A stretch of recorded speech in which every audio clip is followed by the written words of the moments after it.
India market invest মাইন্ডসেটে আপনাদের স্বাগত। যা চ্যানেল নতুন এসেছেন তাদের করলো প্লিজ চ্যানেলটাকে সাবস্ক্রাইব করবেন, লাইক করবেন, বেল আইকনটা প্রেস করবেন, তার সাথে অল বাটনটা প্রেস করবেন, নোটিফিকেশন সঙ্গে সঙ্গে আপনাদের কাছে গিয়ে পৌঁছাবে।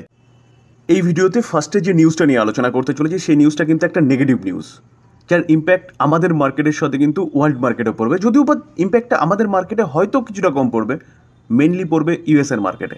তো ইউএসএর মার্কেটে যদি খারাপ অবস্থা হয় তাহলে কিন্তু ওয়ার্ল্ড মার্কেটের অবস্থাও খারাপই হয়। তো চলুন দেখে নিই যে খারাপ নিউজটা কী। মুডিস একটা রেটিং এজেন্সি, তো সেই রেটিং এজেন্সি বিভিন্ন দেশকে রেটিং দেয় এবং তার বেসিসে কিন্তু সেই দেশগুলো লোন পায়। দেখুন, প্রতি কটা গভর্নমেন্ট লোনে চলে, আমাদের ইন্ডিয়ার গভর্নমেন্ট বলুন বা ইউএসের গভর্নমেন্ট বলুন বা পাকিস্তানের গভর্নমেন্ট বলুন।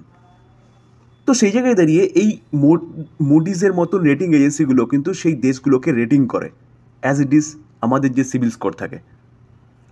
তো দেখলে দেখা যাবে মুডিজ এই রেটিং এজেন্সিটা কি করেছে, ইউএসকে আগে রেটিং কী ছিল AAA থেকে AA1 করেছে, অর্থাৎ রেটিং কি করেছে, কাট করেছে।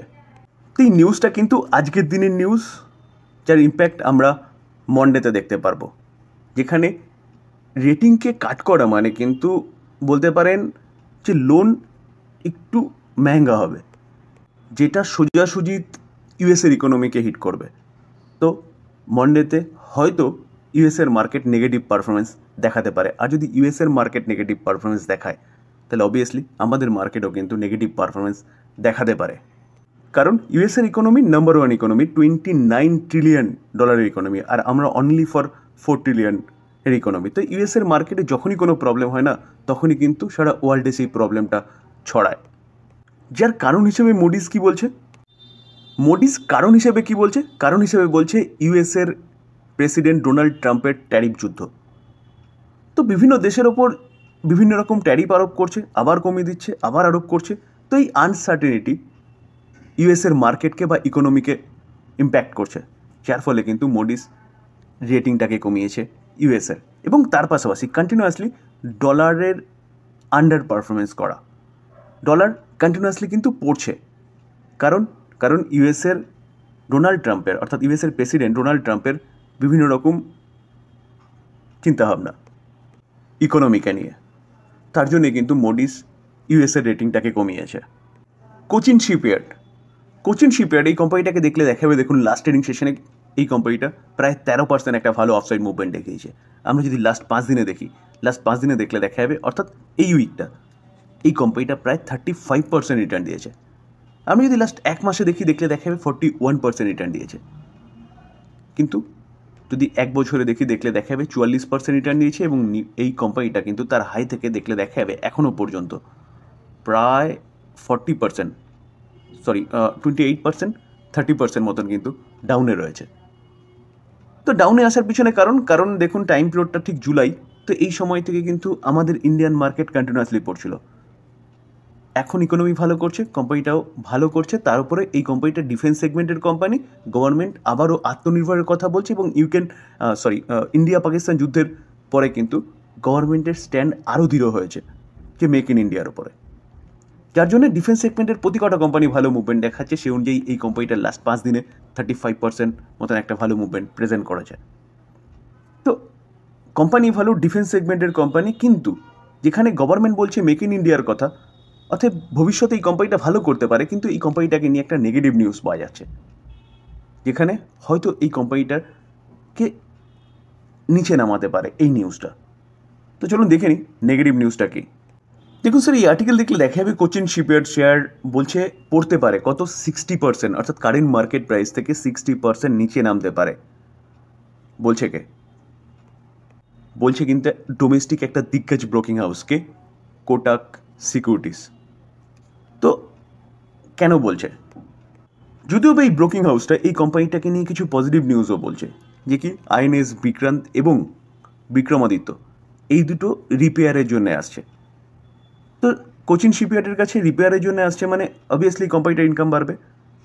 কিন্তু বলছে হচ্ছে এটা ওয়ান টাইম, অর্থাৎ এটা কিন্তু পার্মানেন্ট ইনকাম দেবে না। দেখুন এই আর্টিকেল দেখলে দেখতে পারেন, but this contracts are one time in nature and lack of naval order, অর্থাৎ ল্যাক অফ নেভাল অর্ডারের জন্য কিন্তু কোটাক সিকিউরিটিস বলছে গিয়ে কি যে এই কোম্পানিটা 60% নিচে নামতে পারে। অর্থাৎ কোটাক সিকিউরিটিসের অনুযায়ী যে এই কোম্পানিটা তেমন কোনো অর্ডার নাও পেতে পারে আগামী দিনে, যার জন্যই এই কোম্পানিটাকে তারা ডাউন সাইডের কথা বলছে 60%। তো এই জায়গায় দাঁড়িয়ে কী করবেন? দেখুন স্যার, কোম্পানি ডিফেন্স সেগমেন্টে কাজ করে, গভর্নমেন্ট আত্মনির্ভরের কথা বলছে, কোটাক সিকিউরিটিস একটা ব্রোকিং হাউস, তারা তাদের দৃষ্টিভঙ্গি দিয়ে জিনিসটাকে তুলে ধরেছে। এবার চিন্তাভাবনা আপনি কী করবেন? যদি আপনার মনে হয় যে গভর্নমেন্ট মেক ইন ইন্ডিয়া বা আত্মনির্ভরের উপর কাজ করছে, ভবিষ্যতে আরও কাজ করবে, ইন্ডিয়ান নেভিকে আরও মজবুত করবে, বিদেশ থেকেও একের পর এক অর্ডার আসছে, তাহলে কি আপনি কিন্তু চিন্তাভাবনা করতে পারেন লং টার্মের জন্য। যদি আপনার মনে হয় যে এই কোম্পানিগুলো ভালো করতে পারে বা এই কোম্পানিটা ভালো অর্ডার পেতে পারে, যেহেতু গভর্নমেন্ট মেক ইন ইন্ডিয়া বা আত্মনির্ভরের ওপর কথা বলছে, তো ব্রোকিং হাউস বিভিন্ন সময় বিভিন্ন রকম কথা বলে। আজকে এরকম বলছে 2-4টে অর্ডার যদি গভর্নমেন্টের কাছ থেকে চলে আসে, তখন কিন্তু আবার তারা উল্টো কথা বলে একে হয়তো এখান থেকে টার্গেট আরও বাড়িয়ে দেবে।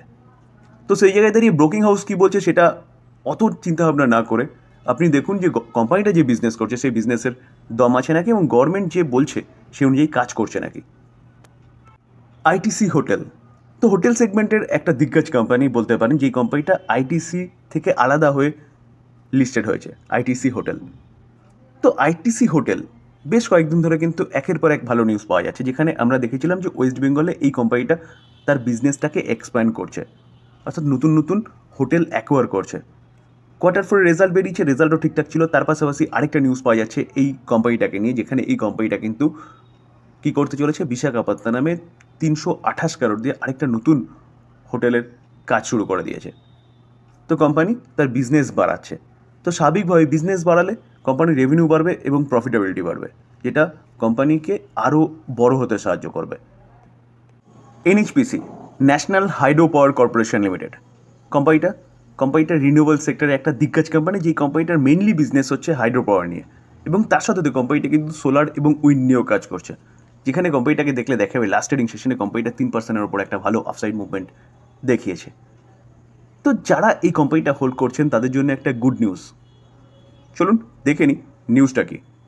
দেখুন, এই আর্টিকেল দেখলে দেখা যাবে যে NHPCর CMD Chowdhury 2 chair final meeting, অর্থাৎ Q4 রেজাল্টের সিজন চলছে, তো Q4 রেজাল্টের জন্য মিটিং কবে হবে সেটা কিন্তু CMD জানিয়ে দিয়েছে, যেখানে সেই মিটিংয়ে কোম্পানি Q4 রেজাল্টের সঙ্গে সঙ্গে আগামী দিনে কোম্পানি কীরকমভাবে কাজ করবে সেটাও কিন্তু আলোচনা করবে। তো যারা এই কোম্পানির ইনভেস্টার তাদের জন্য কিন্তু এই দিনটা, কোন দিন, 21শে মে 2025, এই দিনটা কিন্তু খুব ইম্পর্টেন্ট, যেখানে কোম্পানি 3:30 PM, অর্থাৎ মার্কেট যখন ক্লোজ হবে তখনই কোম্পানি কিন্তু টাইম রেখেছে যে জানাবে যে Q4 রেজাল্ট কী করেছে, এবং তার পাশাপাশি কোম্পানি আগামী দিনে কীভাবে কোম্পানিটাকে রান করবে ম্যানেজমেন্ট সেটাও কিন্তু জানাবে।